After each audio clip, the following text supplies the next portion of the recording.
Good afternoon, and after a short break, welcome back to Microteaching. Today we're focused on the NHS, and we have 4 questions we're going to try and address today. Have a look. First of those questions is we're going to try and explain why the NHS was established. Secondly, we are going to try and describe the main features of the NHS. Third, we're going to try and explain how resistance to the NHS was overcome. And lastly, we're going to try and explain the significance of the NHS. We're going to try and explain why it was so important. Let's start at the beginning. Before the NHS, the only national system of healthcare was called national insurance. That was only for working people. Each month, from your salary, some of your money would go in taxes to the government. And that meant if you became ill, that money could be used to pay for the healthcare you needed. The problem with that was it only included working people. It was no good for babies, no good for housewives, and no good for the elderly. In fact, no good at all for anybody who was not in regular employment. The first reason why the NHS was established and they moved on from this system was World War II. And World War II had an impact in 3 different ways. The first of those was that the government had to involve itself in healthcare during World War II for the public in a way they'd never done before. This was because people were getting injured more, which meant, for example, if someone had injured their leg during the Blitz, somebody was going to have to help to cure that leg for them. Now that got people much more interested and much more used to the idea of the government helping them with their health. Previously, they would have thought it was all their own responsibility. We never expected the government to have really helped them with that. Secondly, the returning soldiers. We've got heroes, soldiers who have died and been injured fighting for Britain. When they return, they think, we fought for Britain and now we deserve to be looked after. And part of that is the idea of a better healthcare system. And it's for that reason that they vote in a Labour government. And thirdly, World War II, as you will know from your work on penicillin, has also resulted in the development of new, more advanced drugs. And the population of Britain, who have also helped win this war, feel that they deserve these too. But there's no way they're going to be able to afford these because they're very expensive. All of this leads to a desire for change. Now previously, if you went back 100 years in Britain, that change might have not gone anywhere because it was only richer people who could vote. But now poorer people can too. And if the government wants to get elected, it's going to have to respond to their demands. So because of their demands, a man called Beveridge, who was a civil servant, is tasked with the idea of coming up with and planning a national health service. 3 ideas underpin Beveridge's vision for the NHS. First of all, the idea of cradle to grave, which means that you would be looked after from the moment you were born to the moment you died. Secondly, all pay, all benefit. This is about tax. The idea that everyone would pay a tax from their wages, and that that tax would be used to fund what would inevitably be an extremely expensive system. Number 3, services free at the point of delivery. This is important. Under the NHS, you would not go to the doctor and be given a bill that would be settled later.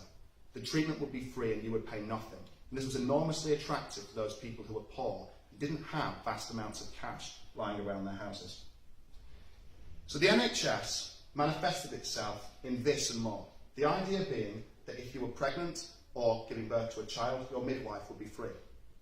If you needed a specialist doctor to treat you, that would be free too. If you needed to visit a hospital, it would be free. The doctors who were trained would be trained by the government. All doctors, general practitioners, would be free. All the drugs you would need would be free. This was also true of dentists and opticians. All of these under the original NHS would be free for everybody. Now this to us, well, to most people, seems like common sense, and it's difficult to understand why there would be resistance to such a humane idea. But there was resistance, and this is why. First of all, we have richer people. I always draw rich people with a top hat and a monocle. And they don't want to pay more taxes because they can already afford their own healthcare. We also have richer people, again, the same drawing, arguing that healthcare is a personal responsibility. And they feel that if you give people free healthcare, they will come to expect other things for free too. And it will be a never-ending cycle which will cost the country more and more. And thirdly, the doctors themselves. They are quite happy with the old system because they would charge people directly. And they are now scared that if they are forced to treat people in the NHS, they will lose all their money. And they will also lose their freedom because it will be the government telling them what to do. Now, there is a chance the NHS could never have happened if it wasn't for one of my personal heroes, Bevan. Bevan is a very different sort of politician to what Britain has seen before this period. Number one, he's Welsh and not English. Number two, he's an ex-coal miner and knows what it's like to be poor. And for that reason, he is passionate about driving the NHS through. This is how he does it. His solutions I have placed in blue around the 3 examples of resistance.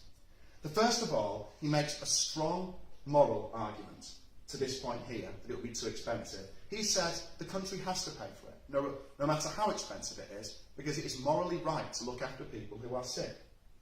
Number two, he argues with this point as well. He says that poor health is unlucky. It can happen to anyone. And just because you're poor and get ill doesn't mean that you should suffer more than someone who is rich. So he argues strongly that this old idea that people should pay for their own health care, no matter how rich or poor they are, is wrong. And for the private doctors, he's more practical. He promises them that if they come to work in the NHS, he will match their previous incomes, which means they won't lose money. Now, for those reasons, the NHS is finally implemented. And that means that you should now be able to answer questions 1 to 3 up here. Just check you can now. Number 1, why was the NHS established? The answer to that are these reasons here, World War II, and then you've also got the contributions of Beveridge and the contributions of Bevan. Number 2, what were the main features of the NHS?